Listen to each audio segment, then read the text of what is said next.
चलिए आगे बढ़ते हैं। आस्क प्राइवेट वेल्थ ने भारत के सबसे प्रभावशाली 50 नेक्स्ट जेन लीडर्स की Hurun India success report 2026 publish की है। हमारे सहयोगी अनुराग शाह ने आस्क प्राइवेट वेल्थ के को फाउंडर और CEO and MD Rajesh Saluja से बातचीत की है। आइए ये बातचीत सुनते हैं।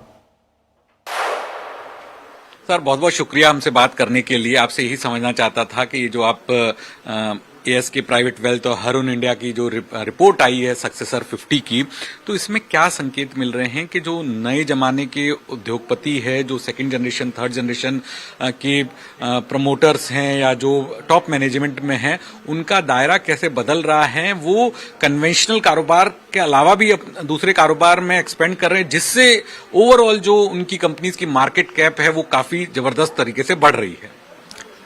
वो एकदम वैसे ही हो रहा है।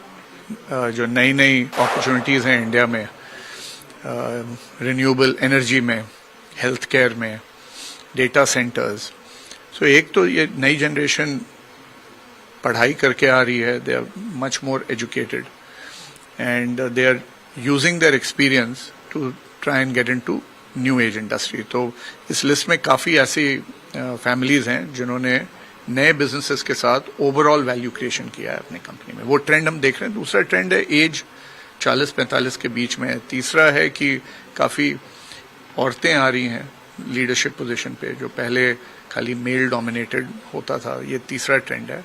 एंड चौथा हमने देखा है कि एजुकेशन, वेल्थ क्रिएशन बहुत जबरदस्त हो रहा है भारत के अंदर, जिससे ये लिस्ट जो बन रही है, और उसमें कोई पर्टिकुलर ऐसे सेगमेंट भी है, सेक्टर्स भी हैं जहां पर निवेश किया जा रहा है और रिटर्न काफी जबरदस्त मिल रहा है इन कारोबारियों को, उद्योगपतियों को। रिन्यूएबल एनर्जी, ईवी, फिर आपका हेल्थ केयर, जैसे मैंने बोला, हॉस्पिटल हो गया, CDMO बिजनेसेस हो गए, फार्मा में, फार्मा रिलेटेड। तो अपना डोमेस्टिक मार्केट काफी बड़ा है।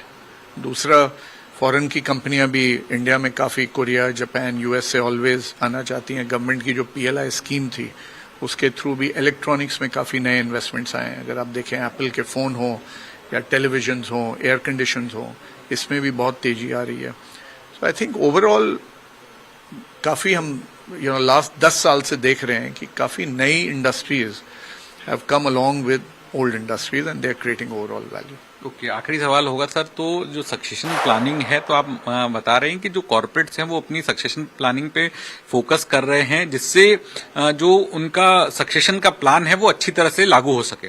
राइट। ये ट्रेंड हमने देखा है 8-10 साल से, और काफी लोग प्रोफेशनल्स को डिप्लॉय करते हैं।